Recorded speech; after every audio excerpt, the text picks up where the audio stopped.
मित्रों, आप सभी को एक बार फिर से हमारे चैनल पर स्वागत है। आज हम सबसे पहले मन को मजबूत बनाने के योग को जानेंगे, फिर अपने टॉपिक पर चलेंगे।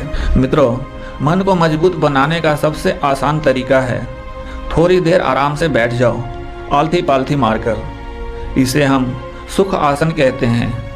आंखें बंद कर लो और दाहिनी नाक बंद कर लो और खाली बाईं नाक से सांस भरो और छोड़ो, भरो और छोड़ो, जिसको हम चंद्र नाड़ी कहते हैं, उसको सक्रिय कर दो।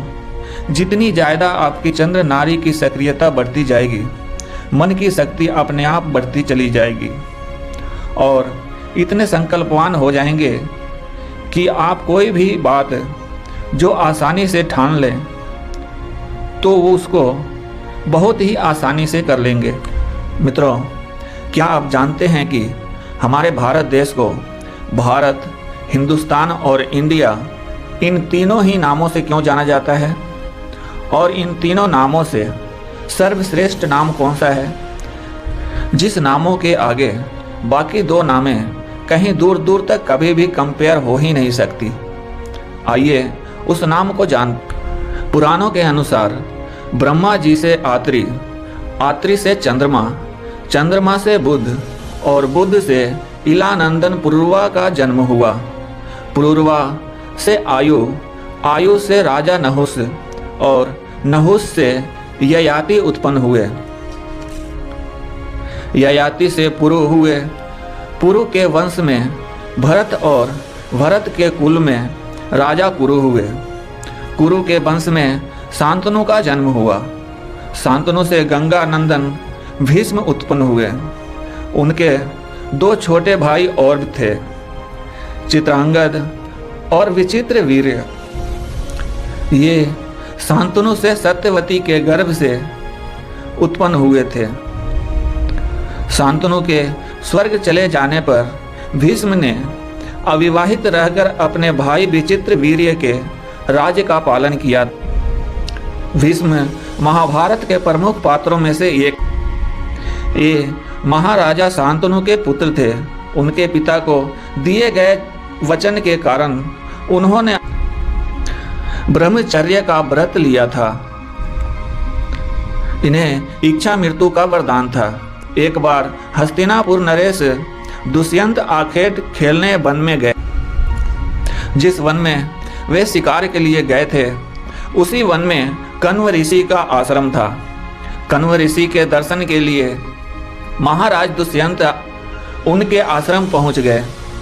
वहां पुकार लगाने पर एक अति लावण्यमयी कन्या ने आश्रम से निकल, हे राजन, महर्षि तो तीर्थ यात्रा पर गए हैं, किंतु आपका इस आश्रम में स्वागत है। उस कन्या को देखकर महाराज दुष्यंत ने पूछा, बालिके, आप कौन हैं? बालिका ने कहा, मेरा नाम शकुंतला है और मैं कण्व ऋषि की पुत्री हूँ। उस कन्या की बात सुनकर महाराज दुष्यंत आश्चर्यचकित होकर बोले, महर्षि तो आजन्म ब्रह्मचारी हैं, फिर आप उनकी पुत्री कैसे हुई? उनके इस प्रश्न के उत्तर में शकुंतला ने कहा, वास्तव में मेरे माता पिता मेनका और विश्वामित्र हैं।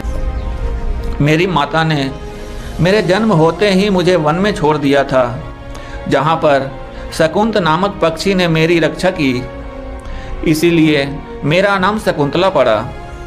उसके बाद कण्व ऋषि की दृष्टि मुझ पर पड़ी और वे मुझे अपने आश्रम में ले गए। उन्होंने ही मेरा भरण पोषण किया। जन्म देने वाला, पोषण करने वाला तथा अन्न देने वाला, ये तीनों ही पिता कहे जाते हैं। इस प्रकार कण्व ऋषि मेरे पिता हुए। शकुंतला के वचनों को सुनकर महाराज दुष्यंत ने कहा, शकुंतले, तुम क्षत्रिय कन्या हो। यदि किसी प्रकार की आपत्ति ना हो तो मैं तुमसे विवाह करना चाहता हूँ। शकुंतला भी महाराज दुष्यंत पर मोहित हो चुकी थी, अतः उसने अपनी स्वीकृति प्रदान कर दी। दोनों ने गंधर्व विवाह कर लिया। कुछ काल महाराज दुष्यंत ने शकुंतला के साथ विहार करते वन में ही व्यतीत किया। फिर एक दिन वे शकुंतला से बोले, प्रियतमे, मुझे अब अपना राज कार्य देखने के लिए हस्तिनापुर प्रस्थान करना।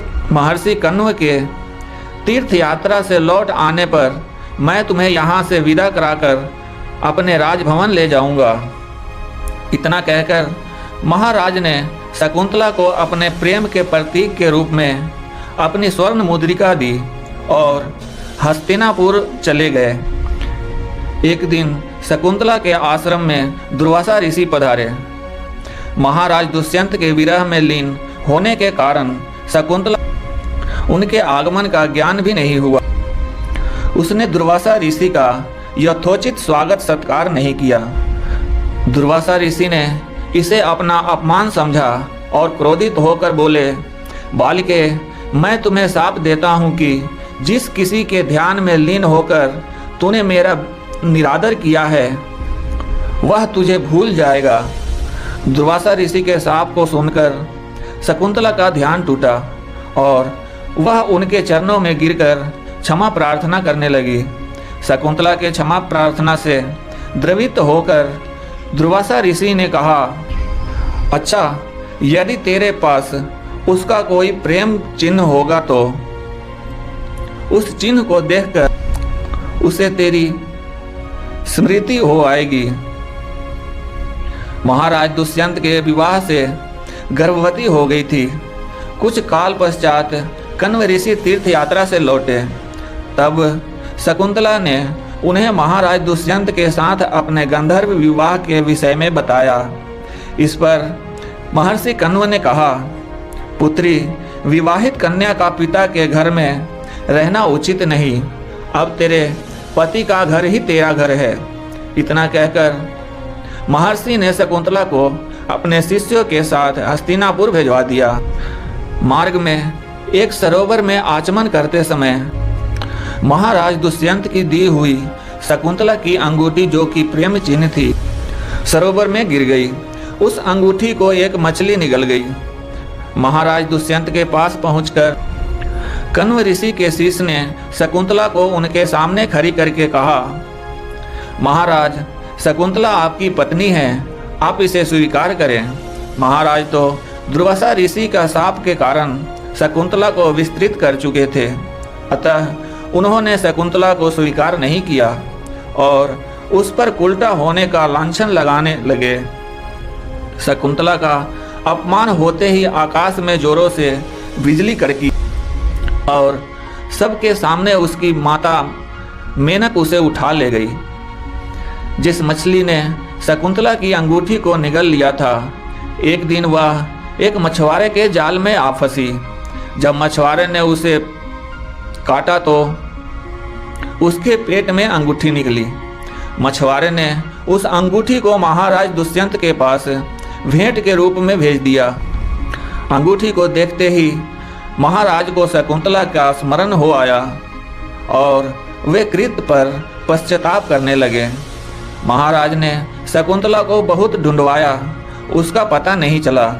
कुछ दिनों के बाद देवराज इंद्र के निमंत्रण पाकर देवासुर संग्राम में उनकी सहायता करने के लिए महाराज दुष्यंत इंद्र की नगरी अमरावती गए।